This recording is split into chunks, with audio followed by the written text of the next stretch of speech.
स्वागत है आपका वर्ड जी के पर। आज इस वीडियो में हम पढ़ने वाले हैं मध्यकालीन इतिहास के अंतर्गत मुगल वंश के बारे में। और आज हम देखेंगे मुगल वंश में बाबर से संबंधित सभी टॉपिक को।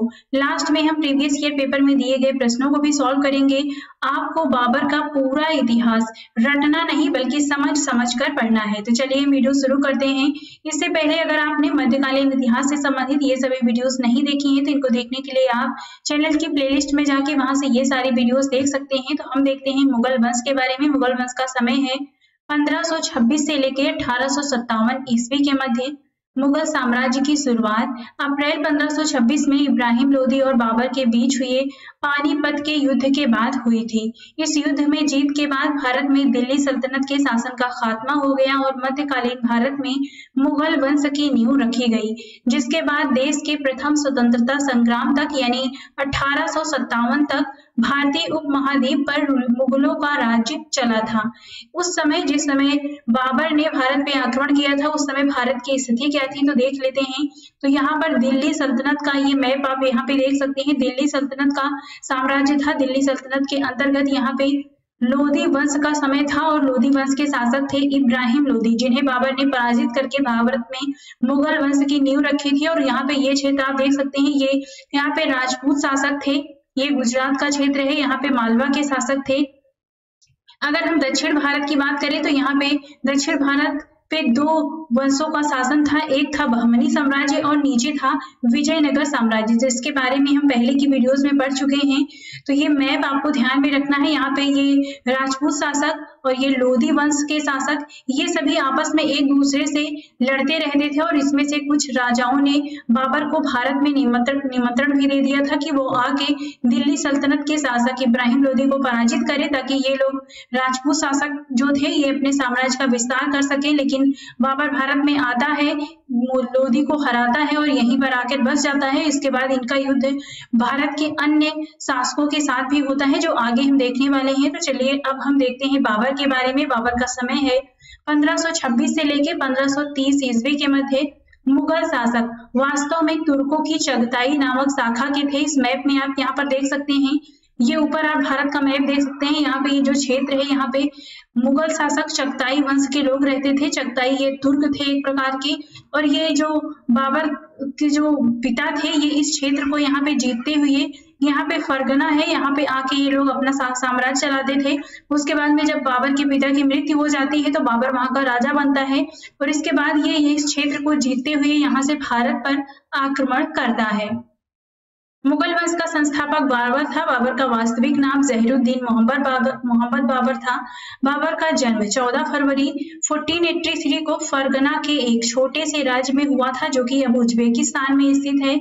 इसके पिता उमर शेख मिर्जा तैमूर वंशज तथा माता कुतलुग निगार खानूम ये मंगोल वंशज थी, जो कि चंगेज खां की वंशज थी। तो ये जो बाबर था इसके पिता तैमूर वंश के थे और इसकी माँ मंगोल वंश की थी। तो ये आपको ध्यान रखना है। पिता की मृत्यु के बाद जब इनके पिता की मृत्यु हो गई बाबर की, तो ये 11 वर्ष की अल्प आयु में 1494 ईस्वी में फरगना के शासक बनते हैं। अब देखते हैं हम बाबर का प्रारंभिक संघर्ष। मैप में आप देख सकते हैं ये जो फरगना है ये उज्बेकिस्तान में स्थित है। यहाँ पे आप देख सकते हैं ये फरगना है। 1494 ईस्वी में समरकंद को जीतने का प्रयास किया बाबर ने, परंतु असफल रहा। ये यहाँ पे आप देख सकते हैं ये समरकंद है, ये भी उज्बेकिस्तान में है। बाबर जब शासक बनता है तो इसके बाद ये फरगना को जीतने का प्रयास करता है लेकिन असफल रहता है। 1497 ईस्वी में समरकंद को जीता लेकिन केवल 100 दुने को लिए।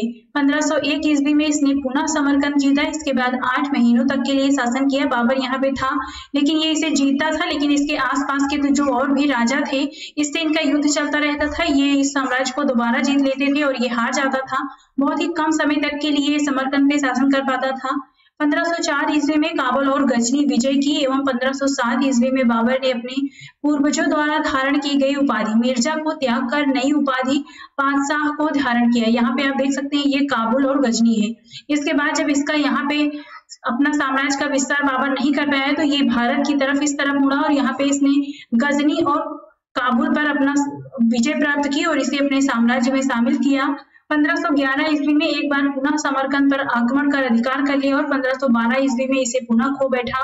मध्य एशिया में असफलता के बाद वह भारत की ओर बढ़ता है। जब इसे समझ में आ गया कि मध्य एशिया का जो क्षेत्र है यहाँ पे मैं इसके जो आसपास जो इसके राजा हैं इनसे मैं पराजित हो जाता हूँ, इसे जीत नहीं पाता हूँ, तो इसने सोचा मैं भारत की तरफ अपने साम्राज्य का विस्तार करता हूँ, क्योंकि इसके जो पूर्वज थे मंगोल और तैमूर ये भी भारत पर आए थे और यहाँ से लूटपाट करके गए थे। तो इसने सोचा अब हम भी भारत चलते हैं, क्योंकि उस समय भारत काफी समृद्ध था और इसकी चर्चाएं भारत के कानों तक पहुंच चुकी थी कि यह काफी समृद्ध देश है, यहाँ चलेंगे तो कुछ लूटपाट करेंगे। अब देखते हैं भारत का भारतीय अभियान। 1519 ईस्वी में भारतीय सीमा क्षेत्र बाजौर और भेरा को बाबर जीतता है। 1519 ईस्वी में पेशावर को जीता है। 1520 ईस्वी में बाजौर, भेरा और पंजाब के सियालकोट जो कि पाकिस्तान पर है तक ये अधिकार कर लेता है।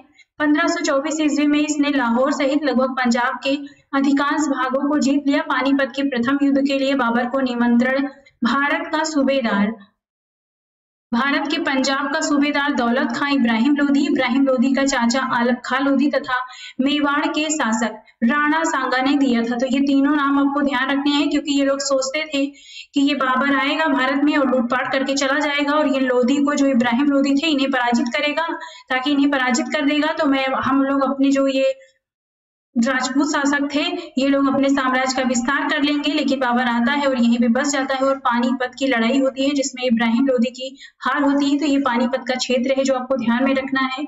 ये क्रम आपको ध्यान रखना है कि भारत पे अपना शासन जमाते समय बाबर ने पानीपत के युद्ध तक 5 लड़ाइयां लड़ी थी। तो ये क्रम ध्यान रखना है। जो पानीपत का युद्ध प्रथम युद्ध था ये 5वां युद्ध था जो बाबर के द्वारा भारत में लड़ा गया था। अब देखते हैं पानीपत का प्रथम युद्ध जो कि हुआ था 1526 ईस्वी में। बाबर ने भारत में 21 अप्रैल 1526 को पानीपत का प्रथम युद्ध लड़ा, लेकिन उसकी सेना बहुत ही छोटी थी और इब्राहिम लोधी की सेना बहुत बड़ी थी। बाबर ने युद्ध में तोपों का प्रयोग किया और भारत में पहली बार तोपों का प्रयोग हुआ था। इसके प्रमुख जो तोपची थे वो थे अली और मुस्तफा। ये नाम एग्जाम में कई बार पूछे जाते हैं तो आपको ध्यान रखना है। पानीपत के प्रथम युद्ध में बाबर ने उज्बेकों की युद्ध नीति, तुलगमा नीति तथा तोपों को सजाने में उस्मानी विधि जो कि रूमी विधि भी कही जाती है इसका प्रयोग किया था और इब्राहिम लोधी को पराजित कर दिया था। दिल्ली सल्तनत का संपूर्ण खात्मा हो जाता है पानीपत के प्रथम युद्ध के बाद और भारत में मुगल शासकों का दौर शुरू हो जाता है। पानीपत का प्रथम युद्ध जीतने के बाद बाबर ने जनता में चांदी के सिक्के बंटवाए थे, जिस कारण जनता इसे कलंदर यानी दानी की उपाधि दी थी। तो ये जो सिक्के हैं आप ये सिक्के देख सकते हैं बाबर के समय के हैं। तो ये पानीपत का प्रथम युद्ध है। इसके बाद भारत पे मुगल शासकों का दौर शुरू हो जाता है। इसके बाद बाबर यहाँ पे लड़ता है खानवा का युद्ध जो कि हुआ था 1527 ईस्वी में। पानीपत का प्रथम युद्ध बाबर ने यह निर्णय लिया, पानीपत के प्रथम युद्ध में बाबर ने यह निर्णय नहीं किया था कि वह भारत में स्थायी रूप से रहेगा। जैसे ही बाबर ने भारत में रहने की योजना बनाई तो राणा सांगा ने उसका विरोध कर दिया और ये क्षेत्र आप देख सकते हैं यहाँ पे हुआ था खानवा का युद्ध। 1527 ईस्वी में खानवा जो कि आगरा के समीप में स्थित है यहाँ पर युद्ध हुआ। इस युद्ध में बाबर और राणा सांगा के बीच हुआ था यह युद्ध। बाबर ने अपने सैनिकों का मनोबल बढ़ाया और सैनिकों पर लगने वाले तमगा नामक टैक्स को खत्म कर दिया। बाबर को हर हाल में यह युद्ध जीतना था, क्योंकि बाबर अपने साम्राज्य का विस्तार मध्य एशिया में तो कर नहीं सकता था, अब उसे भारत में ही बसना था।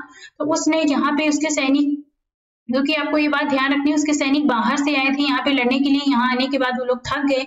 बहुत सारे सैनिकों ने कहा कि अब हम अपने देश वापस जाना चाहते हैं, वो लड़ने को तैयार नहीं थे। तो बाबर ने उनका मनोबल बढ़ाया और उन पे जो टैक्स लगता था तमगा नाम का, उस टैक्स को भी खत्म कर दिया। और उसके बाद में उसके सैनिक लड़ते हैं और हर हाल में ये खानवा का युद्ध जीत जाते हैं।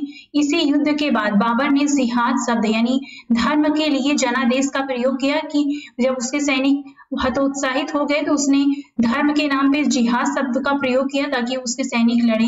इस युद्ध में बाबर ने अपने सैनिकों को मदिरा पीने से रोक दिया। बाबर की सेना पूरी बहादुरी से लड़ी और इस युद्ध में बाबर की जीत हुई थी। इस युद्ध के बाद बाबर ने गाजी यानी काफिरों को मारने वाला की उपाधि धारण की।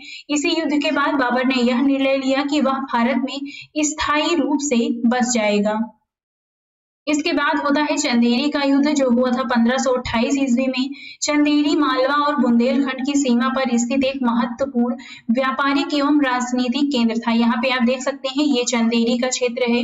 युद्ध में बाबर ने मेदिनी राय को पराजित किया और उसके दो पुत्रियों को अपने पुत्र हुमायूं और कामरान को भेंट कर दिया। ऊपर मैंने आपको मालवा का क्षेत्र दिखाया था जो कि यहाँ पे था राजपूत वंश के बगल में। तो यहाँ पे मालवा का क्षेत्र था, इसके शासक के साथ लड़ाई होती है चंदेरी के युद्ध में और यह युद्ध भी बाबर जीत जाता है। इसके बाद होता है घाघरा का युद्ध जो हुआ था 1529 ईस्वी में। 1529 ईस्वी में इसने घाघरा के युद्ध में बिहार तथा अफगान के संयुक्त सेना को पराजित कर दिया।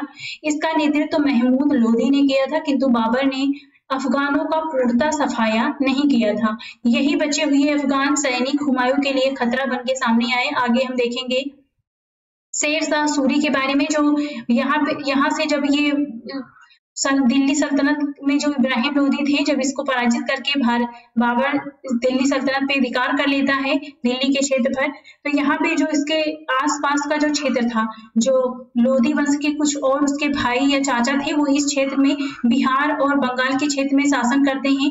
इन्हीं को वह पराजित करता है और इन्हें भी हराता है। इसके बाद बाबर का यह अंतिम युद्ध था। इसके बाद बाबर की मृत्यु हो जाती है।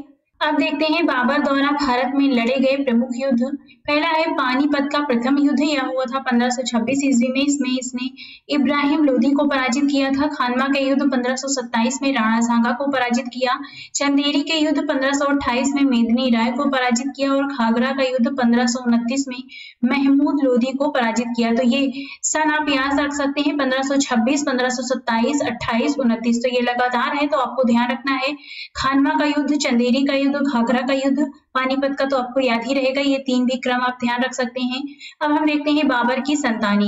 तो इनकी जो बेगम थी माहम बेगम, इनसे इनका पुत्र हुआ था हुमायूं। गुलरुख बेगम से कामरान और अस्करी दो पुत्र थे। दिलदार बेगम से हिंदाल और गुलबदन बेगम नाम की इनकी एक पुत्री थी। तो ये इनके कुछ प्रमुख पुत्र हैं जिनसे एग्जाम में प्रश्न बनता है, तो आपको ये ध्यान रखना है। बाबर करीब 48 वर्ष की आयु में 26 दिसंबर 1530 को आगरा में बाबर की मृत्यु हो जाती है। प्रारंभ में बाबर के शव को आगरा में दफनाया गया, पर बाद में काबुल में उसके द्वारा चुने गए स्थान पर इसके शव को दफनाया जाता है। तो ये बाबर का कब्र आप यहाँ पे देख सकते हैं। अब कुछ महत्वपूर्ण तथ्य देख लेते हैं। बाबर ने अपनी आत्मकथा तुजुक ए बाबरी की तुर्की में रचना की, जिसका अनुवाद बाद में फारसी भाषा में अब्दुल रहीम खानेखाना ने किया, जो कि बाबर नामा है। बाबर की एक रचना रिसाल ए उसज खत ए बाबरी भी थी। मुगल बादशाह बाबर के सेना नायक मीर बाकी ने अयोध्या में बाबरी मस्जिद का निर्माण करवाया था। तो ये बाबरी मस्जिद का चित्र आप देख सकते हैं। बाबर को मुबैयान नामक पद्य शैली का जन्मदाता भी माना जाता है। बाबर ने पानीपत की विजय के बाद काबुल वासियों को सहरुख नामक चांदी के सिक्के दान में दिए थे।